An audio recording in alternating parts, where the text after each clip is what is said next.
Bonjour, nous sommes le 22 juin 2020 et la Convention citoyenne pour le climat a rendu son rapport hier et a fait ses votes. Bien. Ma question que je me pose, c'est est-ce qu'il y a eu manipulation de cette Convention citoyenne? Je reviens à la première question qui a été posée par l'État. Comment réduire les émissions d'effet de serre, de gaz à effet de serre, d'au moins 40% d'ici 2030, d'accord, dans un esprit de justice sociale. Réduire les gaz à effet de serre, moins en produire et plus en capter, on pense que c'est ça, et on le verra.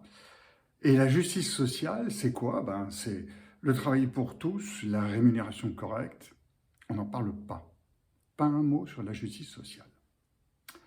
L'objectif de cela, c'est définir des mesures qui seront soumises sans filtre soit au référendum, soit au vote du Parlement, soit appliquées par voie réglementaire. Et on arrive à ajouter quelque chose sur l'environnement dans l'article 1 de la Constitution, alors qu'il existe déjà une charte de l'environnement, et à ajouter le mot d'écocide.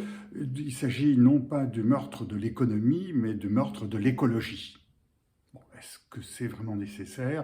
Et c'est un petit peu comme d'autres choses qui sont un petit peu dangereuses qu'on a rajoutées dans la Constitution. Je reviens donc à ce rapport qu'on a eu hier soir. Il y a 6 paquets. La transition énergétique, alors ça c'est intéressant, dans la transition énergétique d'ailleurs on parle de la climatisation, pas bête, on ne parle pas des piscines, c'est un accessoire bien sûr. Il y a 2,5 millions de piscines en France, soit la deuxième densité au monde, 2,5 millions de piscines personnelles que chacun chauffe. On parle de la climatisation, on devrait aussi parler des piscines, mais bon, on parle des transports, de l'alimentation, la biodiversité, le commerce international, l'emballage et les plastiques. Je reviens juste au transport. Pas un mot des transports collectifs, des transports en commun. Cherchez. Pas un mot sur le bus, le car, le tramway, le métro, le train, sauf pour la TVA, l'avion, sauf pour interdire en dessous de 400 km. Donc, on parle de la voiture individuelle, que l'on veut taxer, réduire, limiter la vitesse, etc. Limiter la vitesse, encore peut-on penser que limiter la vitesse pour des raisons de sécurité, on pourrait avoir une vitesse variable selon la densité du trafic. C'est très facile à mesurer et très facile à mettre en place, ça se fait au Japon. Pour baisser la consommation d'essence, de gasoil. Bon, d'accord, sur les routes départementales à 80 km/h, ce que j'ai fait comme expérience hier, sur une route de 20 ou 25 km, il y avait à peu près un rond-point tous les 3 km. Je peux vous dire que je regardais mon essence que je venais de remplir et chaque rond-point, c'est une augmentation d'essence. Bon. Et il y a 2 mots sur le travail. On ne parle pas du travail dans cette convention. Transport doux partagé notamment pour les trajets domicile-travail. Oui, mais attendez. Pour aller travailler, il y a plein de gens qui prennent le train tous les jours. Le train, le métro, le tramway, tout ce qu'on veut. Le bus, le car, enfin bref, ils prennent des transports en commun et on n'en parle pas. Ah si, on parle de la modalité d'organisation du travail. Mais attendez, c'est fondamental le travail. Je veux bien une voiture, ça sert à travailler. Et dans Paris, moi je connais Paris, j'habite Paris, 30% des transports de la ville sont des gens qui travaillent, non pas pour aller travailler, enfin bien sûr pour travailler, mais pour assurer le fonctionnement de la ville, apporter des aliments, faire des réparations, apporter du matériel, etc. Pas un mot. Pour le reste, le mot touriste, on parle des touristes qui traversent la France. Mais les touristes, la France est quand même la première destination touristique au monde. Les touristes sont nombreux, c'est plus de 10% du PIB, c'est 12 ou 15% des emplois. Les touristes viennent en voiture, en caravane, en avion, en train, en tout ce qu'on veut, mais ils circulent. En été, dans Paris, il y a autant de Parisiens que de touristes, sinon plus de touristes. Alors, pas un mot sur les déplacements des touristes, c'est-à-dire qu'ils prennent le taxi, pas un mot sur les taxis. Ils prennent le métro, ils prennent le bus, ils vont à pied, etc. Mais il n'y a pas de réflexion là-dessus. Il y a des pans entiers de l'économie qui sont ignorés. Il y a peu sur l'agriculture, à part les pesticides. Bon, d'accord, mais on le sait tout cela. Il n'y a rien sur la forêt. Mais quand on parle du carbone, réduire les émissions à gaz à effet de serre, c'est aussi capter le gaz à effet de serre. Capter dans les prairies, dans les champs, dans les forêts. Les forêts françaises sont mal exploitées, on le sait. Les forêts ont de multiples propriétaires qui ne savent pas les gérer, pas comme dans d'autres pays, comme l'Allemagne par exemple. Donc, ayons des forêts organisées, gérées, pour qu'on ait une véritable industrie du bois, pour qu'on ne coupe pas les chênes en France et qu'on aille les faire transformer, couper et remonter en Chine.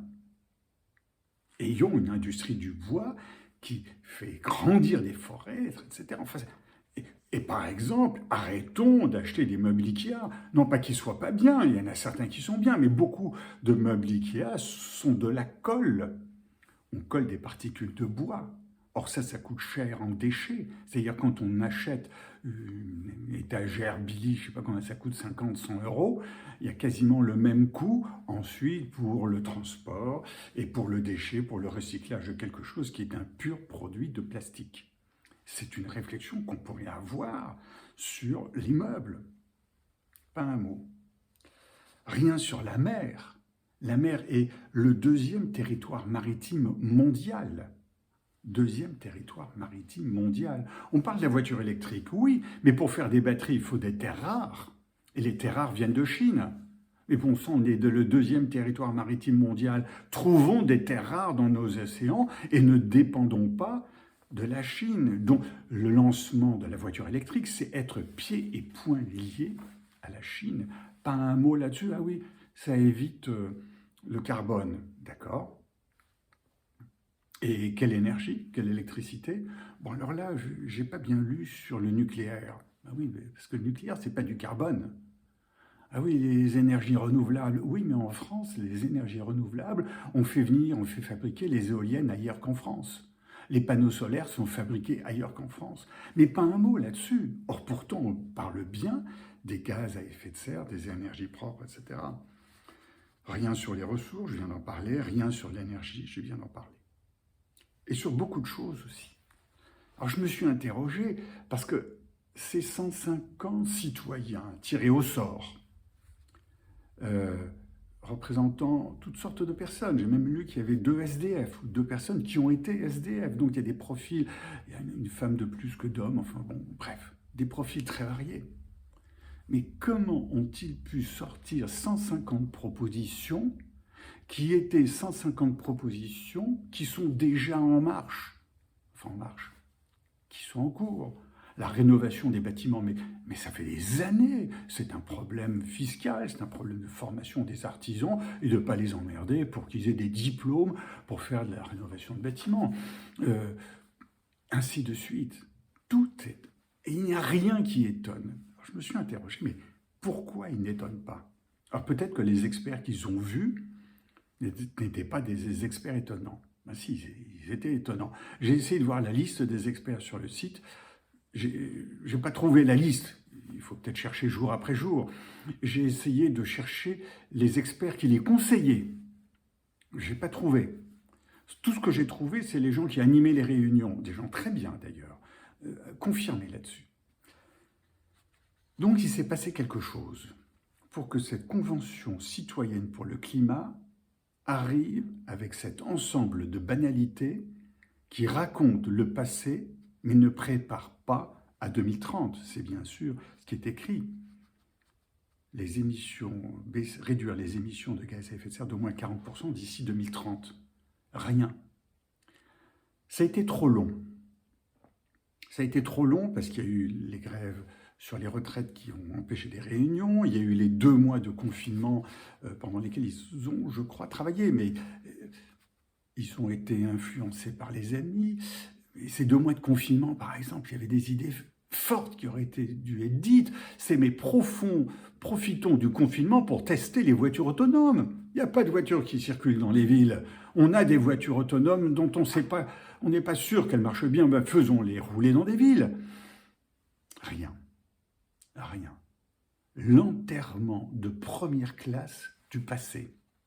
Rien sur le futur, sur ce qui est en train d'arriver, avec la 5G, avec d'autres technologies, avec des puces partout, avec réfléchir sur mais c'est quoi 2030? Rien. On a l'impression qu'on était en 2019 et qu'on se dit comment améliorer 2019 pour qu'en 2030, par rapport à 2019, ce qu'on utilise en 2019 consomme moins d'énergie. Des orientations sont données sur les avions avec des énergies propres, mais c'est déjà en marche. C'est déjà même prévu pour 2035, alors 2020. Donc, ils ont voulu prouver, ils n'ont pas été manipulés, ils ont voulu prouver qu'ils avaient compris le sujet. Il n'est pas facile, ce sujet. Il n'est pas facile parce qu'il touche à tout. Il y a eu un débat trop long, un temps trop long, ils n'en sont pas responsables du tout. Et surtout, pendant ce temps trop long, ils ont rencontré des amis, des gens qui leur ont dit « Non, franchement, ça tu peux pas soumettre à débat. » Bon, alors, les 28 heures. 28 heures, mais alors, ça, d'où ça sort, ça? Mais ça, c'est juste incroyable. Enfin, c'est du siècle dernier ou du 18e siècle, du 19e siècle, je ne sais pas. Bon, les 110 km/h, bon, d'accord. Bon, ça pourrait passer, donc on va le mettre. Mais ce n'est pas ça qui est intéressant. Ce n'est pas ça dont nous avons besoin. Et je me suis dit qu'en fait, il n'y a pas eu d'audace. D'abord parce que c'est trop long. Ensuite, parce que je ne sais pas comment ont travaillé avec eux les experts qui ont travaillé. J'ai l'impression qu'ils n'ont pas réfléchi pour eux. J'ai l'impression en fait que quand je travaille sur une méthode prospective avec des groupes créatifs, je les force à aller loin. Je les oblige à aller fort, à aller parfois contre leurs convictions. Je les oblige à réfléchir au futur et à se dire mais qu'est-ce qu'il faut que je fasse par rapport à ça si ça arrive? J'en sais rien du futur, ce qui va arriver. Peut-être que la climatisation, c'est une idée forte parce qu'on va avoir très chaud très vite. Je ne sais pas, ou très froid, parce que le Gulf Stream va s'éloigner des côtes de l'Europe occidentale, donc il va faire plus froid, on aura un climat continental, très froid en hiver, très chaud. Je ne sais pas. Mais en tout cas, je les pousse à se déstabiliser et aller sur des idées qui vont vraiment nous interroger.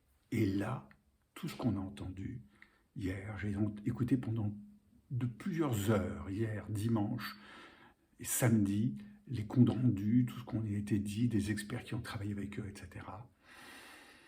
C'était très gentil. C'était un petit peu bisounours. On arrive à quelque chose qui n'est pas grand. C'est vraiment dommage. C'est une idée forte. Ce qu'il faut retenir de cela, c'est que la méthode de travail utilisée, elle est peut-être dans sa base intéressante. Mais ne faisons pas de ces 150 citoyens de grands experts, peut-être qu'on a voulu trop faire. Faisons-en des gens qui en ont la connaissance et aidons-les individuellement à s'interroger, puis collectivement à émettre des idées. Et sachons que lorsqu'on vote pour une idée, lorsque l'on vote pour une idée, et que tout le monde est d'accord, il y a un truc, c'est que cette idée, elle n'est vraiment pas forte. Voilà, je repars en plongée, je conclus bien qu'ils n'ont pas été manipulés. Mais c'est, je pense, un problème de méthode. À bientôt.